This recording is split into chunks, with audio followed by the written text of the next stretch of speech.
রিপন মণ্ডল 2025 যুব এশিয়া কাপে ভারতের বিপক্ষে সেই সুপার ওভারের কথা আপনাদের নিশ্চয়ই মনে আছে, যেখানে ভারতকে 0 রানে থামিয়ে দিয়েছিল সুপার ওভারে। পরপর 2 বলে 2 উইকেট নেওয়ার মাধ্যমে 0 রানেই সেবার থেমেছিল ভারত এবং বাংলাদেশ যুব এশিয়া কাপের সেমিফাইনালে ভারতকে হারিয়ে ফাইনালে উঠেছিল সেবার। সেই ঘটনারই পুনরাবৃত্তি ঘটালেন রিপন মণ্ডল আজ 2026 বিপিএল এর মঞ্চে। রংপুর রাইডার্সকে 20তম ওভারে 7 রান নিতে দেননি রিপন মণ্ডল এবং সেই ওভারে স্ট্রাইক পেয়েছিলেন খুশদিল শাহ, সোহান এবং মাহমুদুল্লাহ রিয়াদের মতো ব্যাটসম্যান এবং সেখানে দুর্দান্ত বোলিং করেন রিপন মণ্ডল এবং রাজশাহী ওয়ারিয়র্সের একটি নিশ্চিত পরাজয় থেকে সুপার ওভারের ড্রামাটিক মুভমেন্টের মাধ্যমে জয় এনে দিয়েছেন রাজশাহী ওয়ারিয়র্সকে। 19তম ওভারের প্রথম বল উইকেট তুলে নিয়েছিলেন রিপন মণ্ডল। এরপর সোহান আসলেন, সোহান দ্বিতীয় বলেই একটি 4 মারলেন পিছন দিয়ে এবং তখন ব্যবধানটা এমন হয়েছিল যে 4 বলে 3 রান লাগে। তখনও মনে হচ্ছিল না যে এই ম্যাচ রাজশাহী কোনোভাবে কামব্যাক করতে পারবেন এবং তার পরবর্তী বলেই অর্থাৎ 3 নাম্বার বলে সোহান আবারও সেই পিছনে খেলেন এবং 2টো রান বার করেন। সেখান থেকে লাস্ট 2 বলে প্রয়োজন ছিল 2 রান এবং নুরুল হাসান সোহান সেখানে একটি ভুল করেন।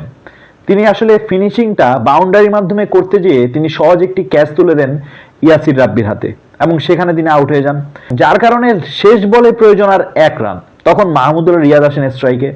মাহমুদুল্লাহ রিয়াদের আসলে তখন কিছু করার ছিল না। রিপন মণ্ডল শেষ বলটা দুর্দান্ত একটা ইয়র্ক করেছেন এবং সেই বলটি সরাসরি ফিল্ডারের হাতে যায় এবং ফিল্ডার সেখানে রান আউট করে দেন মাহমুদুল্লাহ রিয়াদকে। সেখান থেকে খেলা গড়ায় সুপার ওভারে এবং সুপার ওভারেও রিপন মণ্ডল দুর্দান্ত বোলিং করেন। রংপুর রাইডার্সকে মাত্র 6 রানের মধ্যে আটকে দেন এবং সেখান থেকে রাজশাহী ওয়ারিয়র্স মাত্র 3 বলেই সুপার ওভারে 6 রান চেস করে জিতে যায়। অবিশ্বাস্য একটা ম্যাচ এবং রিপন মণ্ডলের অবিশ্বাস্য বোলিং। সত্যি বলতে রিপন মণ্ডলকে আপনি চাইলে এখন মুস্তাফিজুর রহমানের পরবর্তী জেনারেশন হিসেবে চিন্তা করতেই পারেন। রিপন মণ্ডল শুধুমাত্র এই ম্যাচে না, তিনি কিন্তু এই ধরনের ওভার ইমার্জিং এশিয়া কাপ এবং যুব বিশ্বকাপে দেখিয়েছেন এর আগেও এবং তাদের কোচও একই কথা বলল, যেহেতু রিপন মণ্ডল এই ধরনের ইয়র্ক এবং এই ধরনের সিচুয়েশনে আগেও খেলছেন এবং এই ধরনের সিচুয়েশন থেকে দলকে জিতিয়েছেন, সেই ক্ষেত্রে তার উপর একটা ভরসা তাদের ছিল এবং তা বাস্তবায়ন করে দিল রিপন মণ্ডল। রিপন মণ্ডলকে কি তাহলে এখন বিশ্বকাপের জন্য চিন্তা করতে পারে নির্বাচকরা? অবশ্যই চিন্তা করতে পারে। আপনি জাস্ট একবার চিন্তা করেন, ডেট ওভারে মুস্তাফিজুর রহমান এবং রিপন মণ্ডল তারা যদি তাদের সেরা ছন্দটা দেখাতে পারে, বাংলাদেশও হয়তো বিশ্বকাপে এই ধরনের কোনো জয়ের দেখা পেতেও পারে।